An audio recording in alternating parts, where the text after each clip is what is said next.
9:26 exactly. Welcome back. News and views on Salam Media with me, Julie Ali. Now, the National Union of Metal Workers, that's NUMSA, has noted the decision by SARU to withdraw an invitation for the Israeli-based Tel Aviv rugby team called Heat to play in the Mzansi Challenge rugby tournament. And this, of course, is due to ongoing pressure not only by NUMSA, but a whole host of South Africans. Let's talk to NUMSA spokesperson Phakamile Hlubi Majola. A very good morning to you, Phakamile. Welcome to the program. Always nice talking with you. Good morning, and good morning to your listeners. Thank you for having me on the show. Okay, it's very disturbing that SARU didn't apply their minds in the first place. Look, thankfully, due to the pressure by NUMSA and other entities, uh, the the the, uh, the Israeli team have been uninvited, or the invitation has been pulled back. But the question to be asked, in fact, I spoke with someone else yesterday about the very same thing, is what were they thinking? What was SARU thinking when they extended the invitation to the Israeli rugby team? I think that's a very good question. And I think it also is a reflection of the kind of counter propaganda that Apartheid Israel has been churning out in recent years, where they've deliberately sowed confusion all over the world. And I'm sure you yourself may have noticed the pushback against this characterization of them as an apartheid state. Some of them will attack you and they'll claim that you are anti-Semitic. But the fact of the matter is, this was a finding made by international organizations, amongst them being Human Rights Watch. Even the United Nations released a report some time ago where they analyzed Israel, the country, and how it has been relating to Palestine, and the sheer brutality of the state. I mean, the fact is that the Israeli government has unleashed just full-scale terror against the people of Palestine. They have been brutal, and the way they operate is exactly like an apartheid state. If you're a Palestinian citizen, you don't have the same rights to water, to education. You don't have the right and the freedom to walk freely in your neighborhood. You are worse than a second-class citizen. Your children are likely to be arrested or jailed or murdered by Israeli police. So the fact is that the Israeli government has been oppressing the people of Palestine for decades, and I totally agree with you. SARU should have known better, considering who we are as South Africa and our history with Palestine. It was a completely absurd decision that they could even contemplate the fact that this team should be allowed to play here. And I think it's thanks to the efforts of organizations like the BDS Coalition and others who very vociferously and very loudly expressed their anger at this decision that SARU was beaten back on this decision. A little later on in the program, I do know that you're on your way to possibly to the office or wherever, because I understand you're in the car, and that's why we couldn't get you via StreamYard to see your pretty face. But be that as it may, I also want to ask you to comment on that outrageous situation, but we'll get to that in a minute or two, regarding the South African tourism industry or ministry having considered or inviting Tottenham Hotspur in some sort of a sponsorship deal. I'm outraged. I can't even begin to think what you as NUMSA is going to say, but we'll get to that in a minute or two. But let's just stick with this issue around SARU and the Israeli rugby team, which thankfully, due to the pressure, has been cancelled. Don't you believe that heads should be rolling at SARU because of this debacle? Oh, absolutely. I think SARU owes the public an explanation as to how they even arrived at this decision where they were contemplating the possibility of hosting this team. I think we would be making a serious mistake as South Africans if we allow and participate in Apartheid Israel's attempt to whitewash history. What they're basically doing by participating in sporting events and cultural events, I mean, if you recall, not too long ago, there was an issue around our very own Miss South Africa participating in, Yes. I think it was being hosted in Israel. It was the And Miss World. I think it was the Miss World pageant or something. Miss World, yes, yes. I apologize if I'm getting the details wrong. But the fact of the matter is, Israel has been on a sort of a charm offensive where they use cultural events and sporting events as a way to whitewash their brutality against the Palestinian people. And it's very important that as South Africans, we must not allow ourselves to forget who we're dealing with. During the dark days of apartheid, it was Palestine that stood with the liberation movement, that stood with the African working class in fighting back against the brutal apartheid government. Israel was actually supporting the apartheid government. So these are not friends of ours. They've never been friends of ours. They've never been friends of a truly democratic South African state. And we should not allow ourselves to be misled. And it's really quite disturbing that Israel's propaganda seems to be having an effect.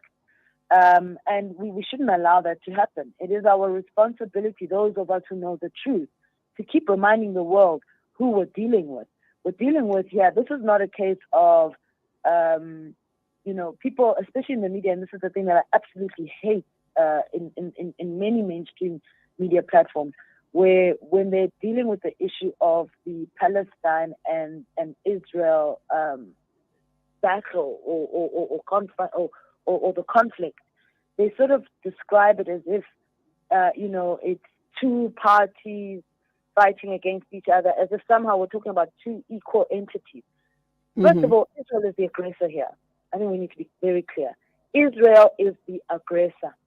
And the people of Palestine are simply trying to defend themselves against an insane situation. I mean, can you imagine if a bully the size of Israel, which is the backing of America and Europe, is attacking you with all its might? It has nuclear weapons. It has all the best warfare provided to it by America. They're able to terrorize you and your community on a daily basis, which is what Israel has been doing.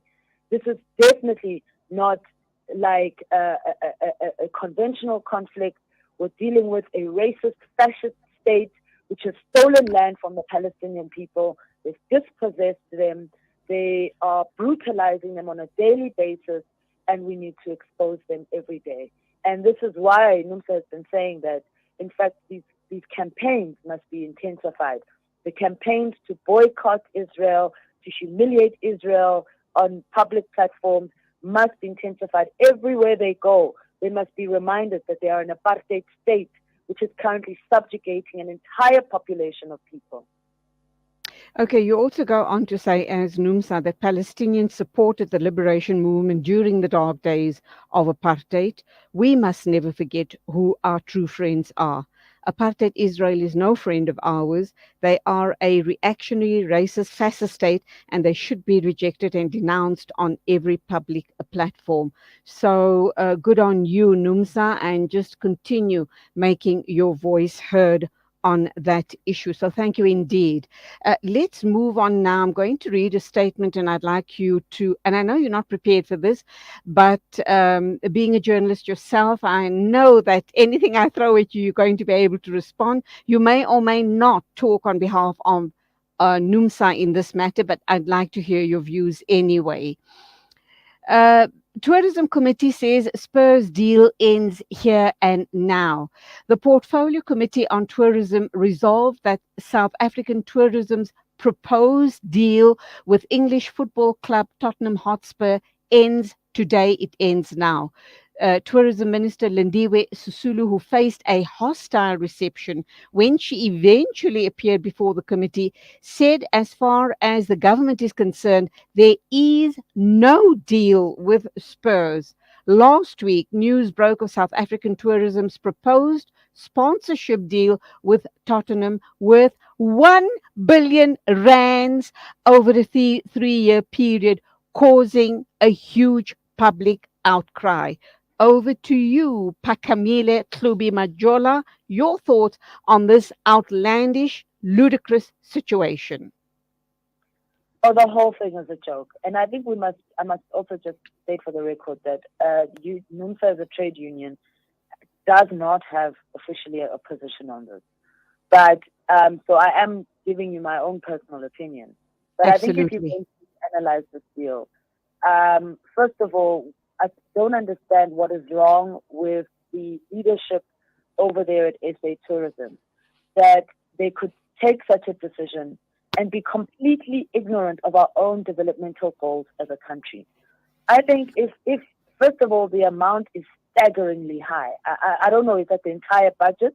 I'm not sure if that's their entire budget, but it's a lot of money to throw at one as sort of in one way of attracting tourists. Secondly, I have to ask the question: why is it that local teams have not been considered for tourism by SA Tourism for them to spend their money on? For example, would Absolutely. it not have made more sense to give, I don't know, say 10 million or 15 million to Banyana Banyana, who, by the way, as you know, are doing extremely well. They've really risen to the occasion. They performed extremely well during the CAF game. They are waving the South African flag. So, in other words, if you are an organization hoping to align yourself with a sporting team, why not Banyana Banyana? You know, and I don't understand why we would take money, the little money that we do have, and throw it at a team like Tottenham Hotspurs, which is extremely empowered. They're a European team, and it just boggles the mind on so many levels. Surely the kind of exposure that they think they would get by sponsoring Tottenham Hotspur, they could get from sponsoring Banyana Banyana. They could even sponsor a series of games, a tour of North America and South America, because this team is brilliant. You know, they are performing excellently.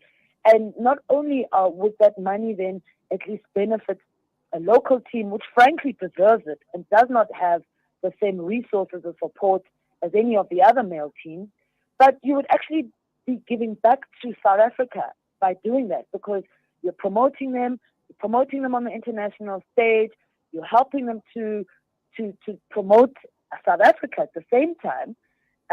But at the same time, you're not using up, 1 billion rand. So I think the It's whole absolutely.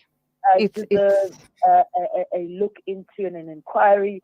There's something very problematic with the decision makers there, and it says a lot about how the leadership in this country don't think creatively about how to advance our own agenda as a country, advance our own teams, our own sporting teams in a positive way for the benefit of this country.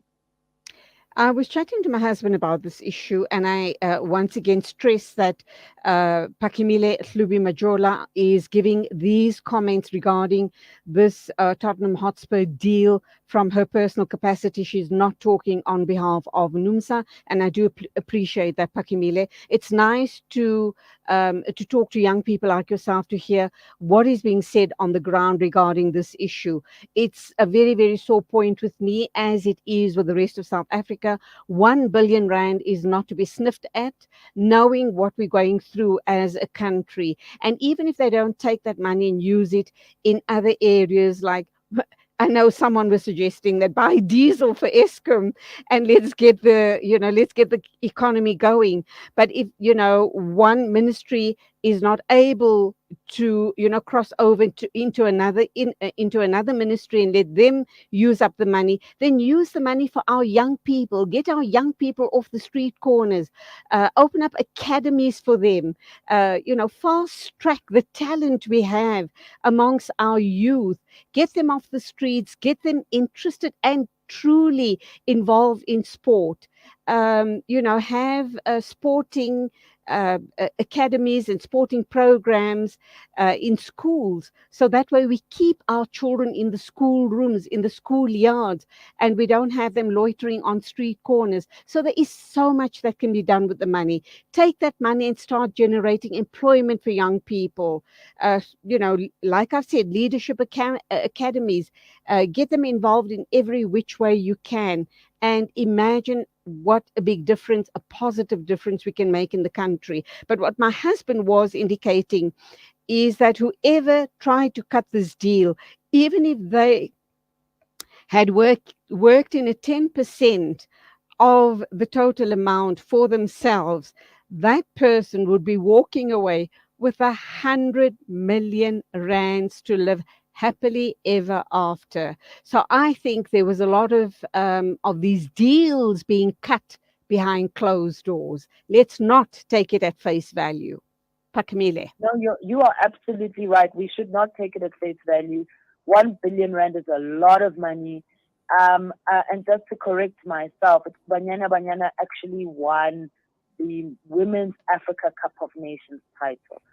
So I think you're absolutely right. Could you imagine if we'd taken that money, even just a slice of that, and poured it into local sports, and had SA Tourism partnering up with local teams to develop local sports? Because we do have a crisis along those lines in finding programs to develop our young people. Majority of our young people are sitting at home. They're unemployed. And there is a massive opportunity for SA Tourism to play a very, very productive role, progressive role in uplifting South African youth. Now, you tell me, how was that deal going to uplift South African youth? I struggle to find the connection. And I absolutely agree with you that this was probably done because certain executives are going to get kickbacks in the process. And that's why a bizarre choice was made to take all our money to advance some European team. Really, we have a problem with this ANC government that refuses to look at what it can practically do to advance South Africa, to advance the local economy, to advance the local sports. I feel like there's a complete lack of imagination at the highest level in terms of how to spend money in a way that would actually develop us and develop the poorest of the poor in a meaningful way, whilst at the same time still getting the kind of exposure that you want as from a tourism perspective. I do believe all of those things are possible, but you have to be thinking in a particular way. And unfortunately, the people who have been tasked with doing this work are not creative thinkers. They're not Pan-Africanists. They couldn't be bothered about how to advance and develop us as a nation. They are slaves to colonizers and colonial ways of doing things. That is the only way. I mean, there is absolutely no justification for what they did. I was listening to the CEO trying to explain it. He really sounded ridiculous. We have a real problem with our leaders. And I think that's something that we need to accept and come to terms with as a country. Okay, we're going to leave it there. They're only interested in lining their own pockets for as long as they can. They know time is running out, so they're trying to grab with both hands. But let's leave it there. Always a pleasure talking to you. Till the next time, as always, stay safe. God bless. It is exactly 9:45 a.m.